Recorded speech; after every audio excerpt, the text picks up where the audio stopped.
নগরবাসীদের দীর্ঘদিনের দাবি পূরণ করল সাব্রুম নগর প্রশাসন, খুশি এলাকার জনগণ। ঘটনা সাব্রুম নগর প্রশাসনের উদ্যোগে সাব্রুম মহকুমা হাসপাতালে প্রায় দীর্ঘ ৮০ বছর আগে তৈরি করা মর্গটি সাব্রুম নগর পঞ্চায়েতের ৪ নম্বর এবং ৬ নম্বর ওয়ার্ডের মাঝ বরাবর রাস্তার পাশেই ছিল। সাব্রুম মহকুমা হাসপাতাল সংলগ্ন আনন্দপাড়া এলাকার স্থায়ী বাসিন্দাদের দীর্ঘ প্রায় ২০ বছর যাবৎ এই মর্গটি স্থানান্তরিত করার জন্য সাব্রুম নগর পঞ্চায়েতের নিকট লিখিতভাবে বহুবার ডেপুটেশনও করা হয়েছিল।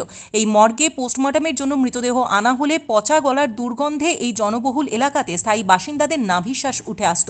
শুধু তাই নয়, অজ্ঞাত পরিচয় এবং কিছু মৃতদেহ এই মর্গে ২-১ দিন পড়ে থাকার খবর শুনতে পেলে এলাকার স্থায়ী বাসিন্দাদের ছোট ছোট স্কুল পড়ুয়া ছেলেমেয়েরা এবং পথ চলতি লোকজনেরা নাকে রুমাল দিয়ে ভয় হাতে করে চলাচল করতো এই রাস্তা দিয়ে। শুধু তাই নয়, সন্ধ্যার পর স্কুলের ছেলেমেয়েরা প্রাইভেট টিউশনি থেকে আসার সময় ভয়ে ভয়ে ওই রাস্তা দিয়ে যাতায়াত করে।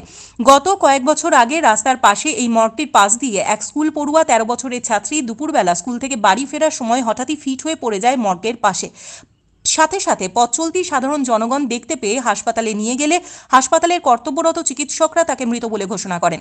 আজকে এই মর্গটি ভেঙে ফেলার দৃশ্য দেখতে পেয়ে স্থানীয় বাসিন্দাদের অভিমত, দীর্ঘ প্রায় ২০ বছর যাবৎ যে দাবিটা বাম আমল থেকে তারা করে আসছিল তা আজ বিজেপি আইপিএফটি জোট সরকার আসার পর পূরণ হওয়ায় তারা খুশি। আমি রমা পোদ্দার দে, সাব্রুম নগর পঞ্চায়েত চেয়ারপারসন।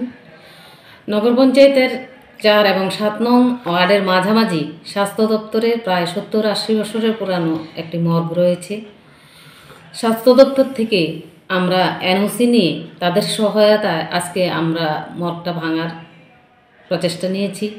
প্রায় ২০ বছর যাবৎ জনগণের আমাদের কাছে এটাই আবেদন ছিল যে এটা ভাঙার জন্য, কিন্তু আমরা পারিনি, কারণ এটা সরকারি সম্পদ ভাঙার একটা নির্দিষ্ট অনুমতি নিতে হয়।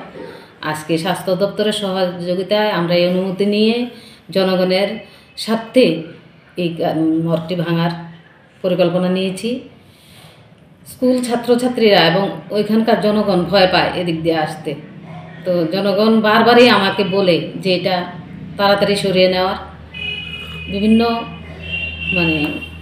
সরকারি নিয়মকানুন মেনে আজকে আমরা এটা ভাঙার সিদ্ধান্ত নিয়েছি এবং ভাঙছি জনগণের স্বার্থে। নমস্কার।